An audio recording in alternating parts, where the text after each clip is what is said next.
Hi, and welcome to Can I Purchase? My name is Caryn Parchment. My name is Serene Chin. And today we are at 2020 Bathurst Street, Unit 820, where we're going to discuss all the details and break it down to see if you can purchase this condo today. So Serene, what would it take in terms of a down payment for someone to purchase a condo like this? It's a 1-bed, 1-bathroom with no parking. It comes with a concierge, gym, co-working space, access to transit, and a Starbucks. And it's only $499 flat. It is a great price, and with it being under $500,000, the minimum payment for the down payment is going to be 5%. You can put between 5 to 20% depending on your particular situation. Say for example, if you're going to put down 10% down for this place, given a rate of 4.89 at the 3-year fix, you'll be looking around $2,700 a month. That's it? Yeah. Oh. Now, what if they were to factor in, what if they did a mortgage insurance included? Is that included in the $2,700? That is included in the $2,700 because it's less than 20% down. With the 10% down, you're looking at that number. Now, what if they did 20% down and forego the mortgage insurance? If they do more than 20% down, you're looking around 5.3, 5.4 rate as of right now. You're looking at around $2,200, $2,300. That's very affordable, especially in today's economy. 100%. So then, do you have any idea what kind of property taxes or any other expenses that they would need?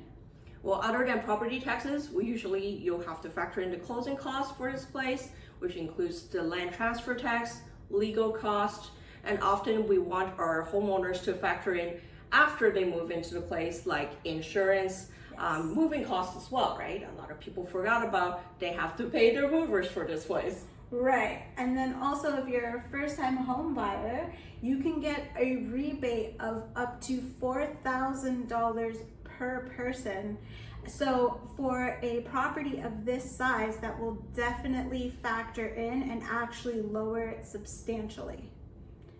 Now, for a mortgage, what kind of documents do they need to get started?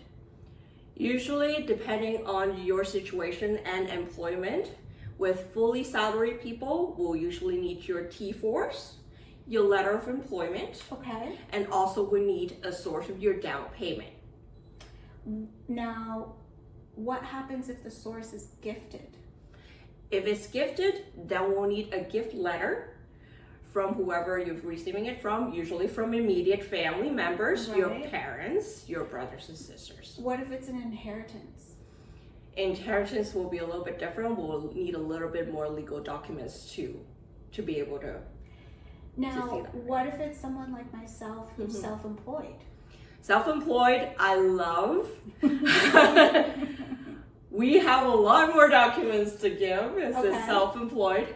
But if you're in business for more than 2 years, right. Normally we'll just need your T1 generals. Okay. We'll need your financial statements from an accountant. I hope you have one. I do. So wait, I don't need to provide my notice of assessment? Notice of assessment, we'll need to see it as well, but most of the stuff is already shown on T1 generals. Okay. Already. We'll need the line 150. We need to see that. If you can give us your NOAs, great. Have all your documents in one place. Okay. Wonderful.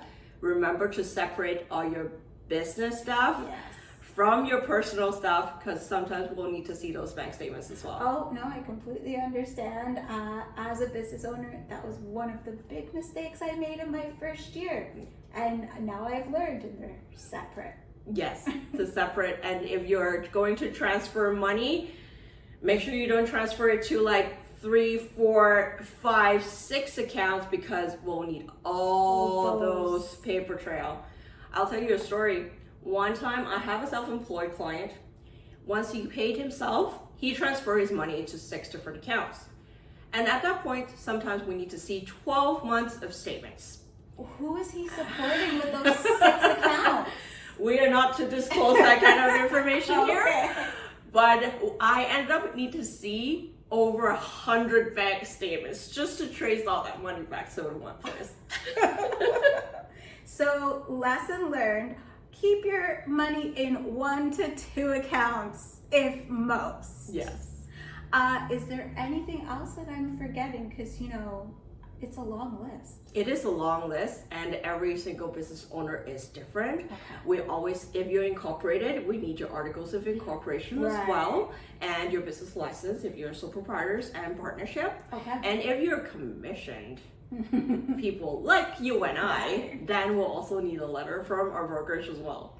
Oh, good to know. Mhm. Okay. And your commission statements. Absolutely. Now, we're going to take a tour of this place so that you can see it in full detail. So if you are interested in purchasing, please reach out to either one of us and make sure you follow our YouTube channels. Have a great day, everyone. Bye.